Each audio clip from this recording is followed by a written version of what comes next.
Hello viewers, আশা করছি তোমরা সকলেই ভালো আছো।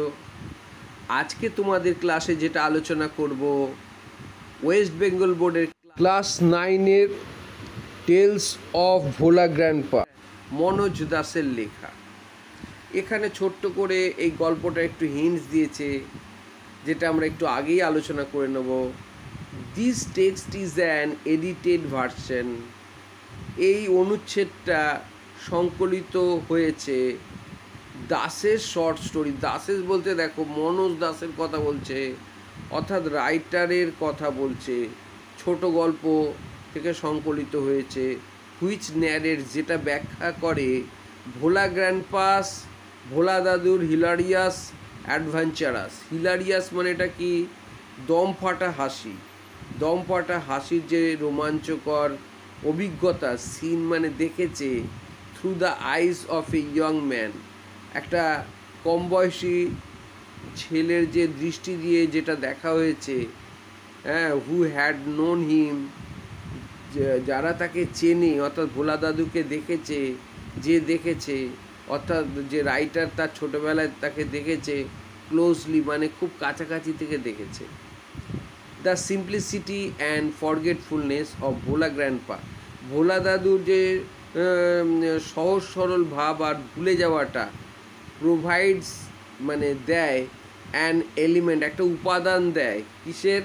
অফ হিউমার, হাস্য কৌতুক, অন হুইচ, যার উপরে দ্য স্টোরি হিঞ্জেস, যার উপরে গল্পটা নির্ভর করছে।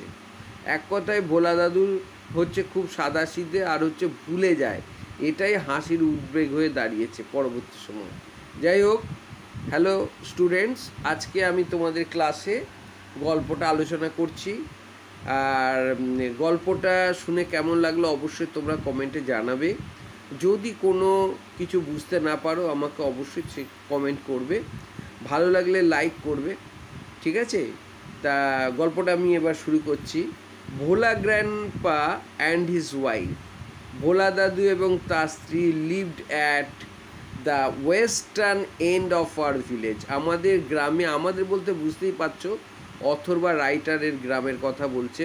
হ্যাঁ, গ্রামের শেষের দিকে, যে পশ্চিম দিকে, হ্যাঁ, বাস করে ভোলা দাদু এবং তার স্ত্রী। তাহলে দেখো এখানে এটা সিম্পল পাস্ট টেন্স, কেননা এই লিভড থেকে ভার্বটা দেখেই বোঝা যায়। ভার্বটা দেখে কিন্তু তোমরা টেন্স সম্বন্ধে আইডিয়া এসে যাবে। তা এখানে আমরা যদি প্রশ্ন করি, where did Bhola grandpa and his wife live, তাই না? উত্তরটা বুঝতেই পারছো, lived at the western end of our village. এর পরের লাইনটা কি? এ লার্জ বকুল ট্রি, একটা বড় বকুল গাছ, ওভার শেডেড মানে ছায়া বিস্তার করে রয়েছে, দেয়ার হার্ট, অর্থাৎ ভোলা গ্র্যান্ডপা এবং তার স্ত্রীর কুড়ে ঘরটার ছায়া বিস্তার করে রয়েছে কোন গাছটা? বকুল গাছটা। তাহলে ইন দ্য বকুল ট্রি, বকুল গাছের মধ্যে, lived a small troop of monkeys, মানে হনুমানের একটা দল। এই ট্রুপ মানে হচ্ছে একটা দল, বাস করে। লিভ মানে বাস করে। Bhola grandpa and his wife did not mind it, Bhola দাদু এবং তার স্ত্রী এতে মনে কিছু করে না, ঠিক আছে? তাহলে হু লিভড এ স্মল, আচ্ছা, যদি এরকম প্রশ্ন করা হচ্ছে where did a small troop of monkey live, তাহলে উত্তরটা হচ্ছে in the bakul tree lived a small troop of monkey, হ্যাঁ, মানে এই মানে কোথায়? ইন দ্য বকুল ট্রিতে বাস করে। ওয়ান মুনলিট নাইট, একদিন চন্দ্রালিখিত রাতে, we were returning from a festival, আমরা উৎসব থেকে ফিরছিলাম। আমরা বলতে কারা? বুঝতেই পারছো, লেখক এবং তার সাথীরা, ঠিক আছে? দ্য রোড ওয়াজ লং, রাস্তাটা বেশ দীর্ঘ ছিল, অ্যান্ড ফগি মানে কুয়াশায় আচ্ছন্ন ছিল, মানে সম্ভবত সময়টা হচ্ছে শীতকাল। I was riding on the village chowkidar's shoulders, আমি চেপে বসেছিলাম গ্রামে চৌকিদারের কাঁধে, ঠিক আছে? কাঁধে আমি চেপে যাচ্ছিলাম আর কি। Bhola grandpa let out a loud wail, মানে অর্থাৎ কী করলো? ভোলা দাদু আর্তনাদ করে উঠল। Well, everyone in our party, আমাদের দলের সবাই ওয়াজ সারপ্রাইজড, অবাক হয়ে গেল। উই হল্টেড, আমরা থেমে গেলাম, ঠিক আছে? আমরা থেমে গেলাম, কী ব্যাপার? ও কী চেঁচালো কেন? আর্তনাদ করে উঠলো কেন? তো এনকোয়ারি রেভেল মানে জানা গেল প্রশ্ন করে that Bhola grandpa had taken his grandson, তার নাতিকে নিয়ে এসেছিল টু দ্য ফেস্টিভ্যালে। হি হ্যাড টাইটলি, সে শক্ত করে হেল্ড ধরেছিল on to the two fingers of the boy, ছেলেটার আঙ্গুলটা দুটো আঙ্গুল শক্ত করে ধরেছিল। হি ডিড নট রিয়ালাইজ, সে বুঝতেই পারেনি হোয়েন দোজ ফিঙ্গার্স, কখনো ওই আঙ্গুলগুলি স্লিপড আউট, কখনো ওই আঙ্গুলগুলি তোমার মানে আঙুলগুলি ছেড়ে দিয়েছে, সে জানলই না, ভোলা দাদুর আর খেয়ালই নেই। তাহলে বুঝতেই পারছো স্টুডেন্টস উনি কীরকম ভুলে যাওয়া। হ্যাঁ, Bhola grandpa was continuing as before, Bhola দাদু যথারীতি আগের মতনই হাঁটছিল, ওই ছেড়ে দিয়েই হাঁটছিল আর কি, মনে নেই। দেন সামওয়ান আস্কড ভোলা গ্র্যান্ডপা, কেউ ভোলা দাদুকে জিজ্ঞাসা করলো হোয়াট হি ওয়াজ গ্রিপিং, কী সে চেপে ধরেছিল। হি রিমেম্বার্ড হিজ গ্র্যান্ডসন, তখনও নাতির কথা মনে পড়লো, and let out a loud wail, আর্তনাদ করে চেঁচিয়ে উঠল। My father choose two sharp eyed men from our party to go back with Bhola grandpa to the festival. তখন আমার বাবা করলো কি, দুটো ধারালো দৃষ্টি সম্পূর্ণ ব্যক্তিকে, অর্থাৎ বুদ্ধিমান ব্যক্তিকে আর কি, হ্যাঁ, আমাদের দল থেকে বেছে নিল, যাতে বেছে নিয়ে কি করলো, মানে আবার সেই উৎসবে ফিরে যেতে। কেন সেই বুঝতেই পারছো তোমরা, কারণ ওই নাতিটা তো সেখানেই রয়েছে, হারিয়ে গেছে। দি গ্র্যান্ডসন ওয়াজ ফাউন্ড, নাতিকে দেখা হলো বিফোর লং, অনেকক্ষণ পর খুঁজে পাওয়া গেল আর কি।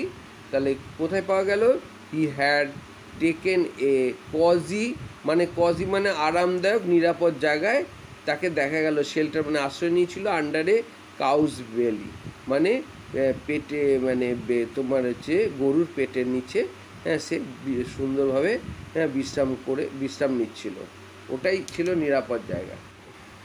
I remember another funny incident, লেখকের আরেকটা মজার ঘটনা মনে পড়ে যায় অ্যাবাউট ভোলা গ্র্যান্ডপা, ভোলা দাদু সম্বন্ধে, রিলেটেড বাই মাই ফাদার, যেখানে আমার বাবা যুক্ত রয়েছে ওখানে। It had been a rainy afternoon, এটা এক বর্ষাকালের বিকেলবেলা। Bhola grandpa wild with excitement, উত্তেজনায় পাগলের মতন হয়ে গেল।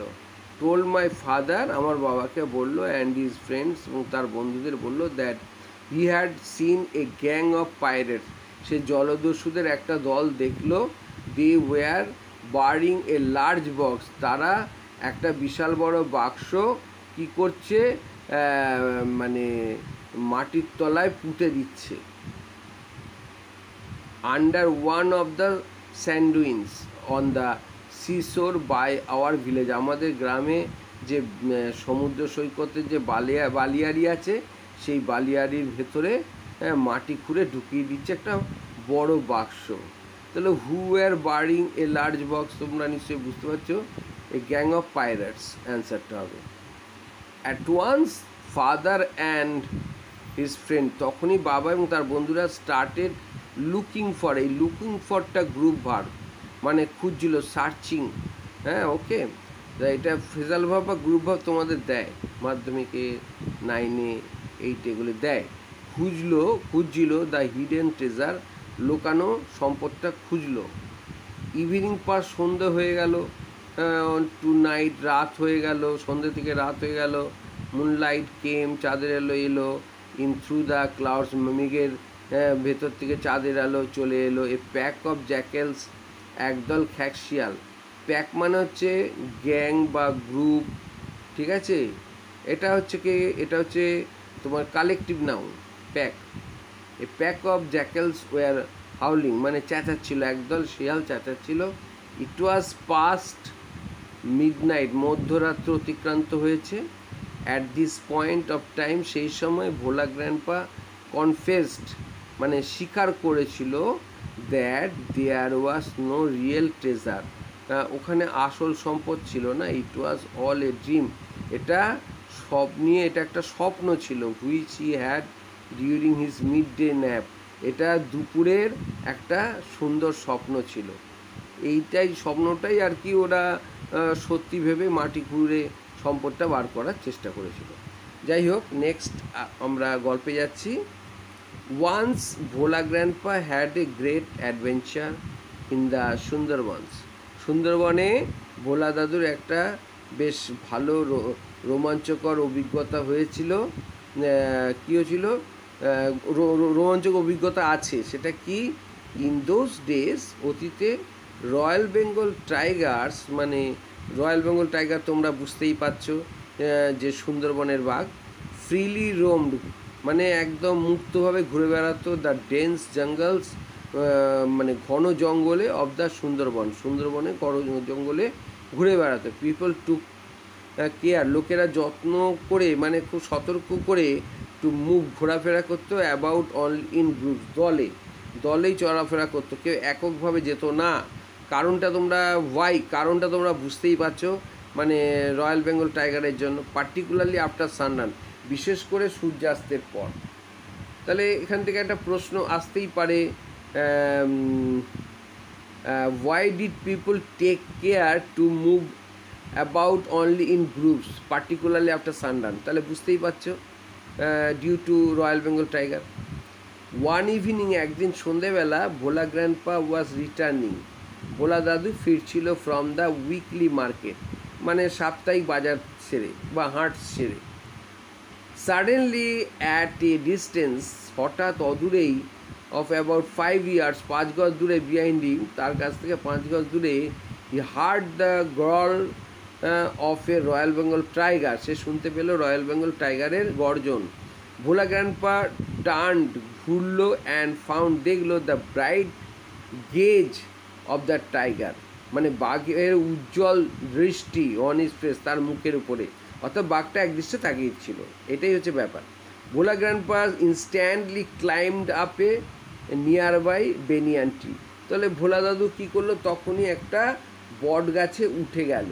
দি টাইগার রোয়ার্ড, বাঘটা তো গর্জন করলো, অ্যান্ড সার্কেলড, ঘুরতে লাগলো বৃত্তা আকারে, দ্য ট্রি, গাছটা চারিপাশে ঘুরলো, অ্যাবাউট 100 টাইমস, বুঝতে পারছে কতবার? 100 বার। দেন ইট সেটেলড ডাউন, তারপরে স্থির করে ফেললো, আন্ডার এ বুশ, ওই ঝোপের নিচে সে বসবে, without taking it's eyes of him, মানে তার থেকে বাঘটা চোখ সরাবে না, অর্থাৎ বাঘটা একদৃষ্টে তাকিয়েই থাকবে। উইথ নাইটফল, রাত নেমে এলো, দ্য ফরেস্ট গ্রিউ ডার্ক, জঙ্গল আরও অন্ধকার হয়ে গেল, অ্যান্ড সাইলেন্ট, নীরব হয়ে গেল। ভোলা গ্র্যান্ডপা কুড হিয়ার, ভোলা দাদু শুনতে পেল, দি টাইগার বিটিং ইটস টেল, মানে বাঘটা তার লেজটায় আওয়াজ করছিল, অন দ্য ড্রাই লিভ, শুকনো পাতায়। আওয়ার্স পাস্ট, সময় কেটে গেল, এইভাবে অনেক সময় হয়ে গেল। ডন ব্রোক, ভোর হলো, উইথ দ্য কুইং অফ ডোভস, ঘুঘু পাখির ডাকে। ভোলা গ্র্যান্ডপা কেম ডাউন, নেমে এলো ভোলা দাদু। দেয়ার ওয়াজ এ গ্রুপ অফ মেন, মানে গাছ থেকে ভোলা দাদু নেমে এলো। একদল লোক অন এ মাউন্ড মানে ঢিপিতে, ছোট্ট পাহাড়ে আর কি, লিটিল, একটু দূরে ঢিপির উপরে কিছু লোককে দেখা গেল। Bhola grandpa climb the mound, সেই ঢিপিটা উপরে উঠলো, and requested the first man, প্রথম ব্যক্তিকে অনুরোধ করলো, he saw for some water to drink, প্রথম ব্যক্তি যাকে দেখা গেল ওই প্রথম ব্যক্তিকে অনুরোধ করলো জল পান করবে সে। The man had seen the tiger waiting, মানুষটা দেখলো বাঘটা আবার অপেক্ষা করছে ওখানে বসে। হি ওয়াজ মাচ বিওয়েল্ডার্ড, সে তো অনেক কনফিউজড হয়ে গেল, হতভম্ব হয়ে গেল লোকটা। What is your secret that you simply walked past the hungry beast, আচ্ছা আপনার গোপন ব্যাপারটা কী, সহজ সরল গোপন ব্যাপারটা কী, যেটা আপনি একটা ক্ষুধার্ত বাঘের সামনে দিয়ে হেঁটে এলেন, জন্তুর সামনে দিয়ে, অ্যান্ড ইট ডিড নাথিং, জন্তুটা কিছুই করলো না। হি আস্কড ভোলা গ্র্যান্ডপা, সে ভোলা দাদুকে এই প্রশ্নটা জিজ্ঞাসা করলো। The tiger was stretching its limbs and ইয়ার্নিং, বাঘটা তার অঙ্গ প্রত্যঙ্গগুলি প্রসারিত করছে আর হাই তুলছে। দেন ভোলা গ্র্যান্ডপা রিমেম্বার, তারপর ভোলা দাদুর মনে পড়ে গেল টাইগার, বাঘটা কথা। অ্যাকচুয়ালি ভোলা দাদু তো ভুলেই গেছিলো অ্যান্ড লুকড অ্যাট ইট, এবং বাঘটার দিকে দেখলো। Bhola grandpa almost lost his sense in fear, ভয়ে তো ভোলা দাদু তার চেতনা হারিয়ে ফেললো। হি র্যান ব্যাক হোম, সে দৌড়ে বাড়ি চলে এলো।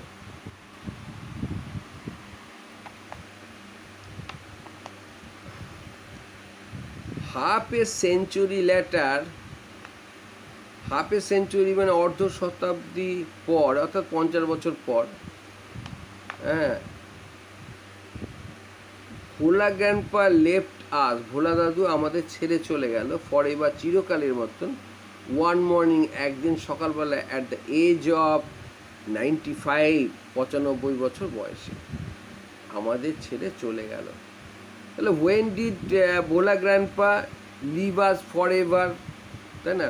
উত্তর হচ্ছে when half a century later Bhola grandpa left us forever one morning at the age of 95।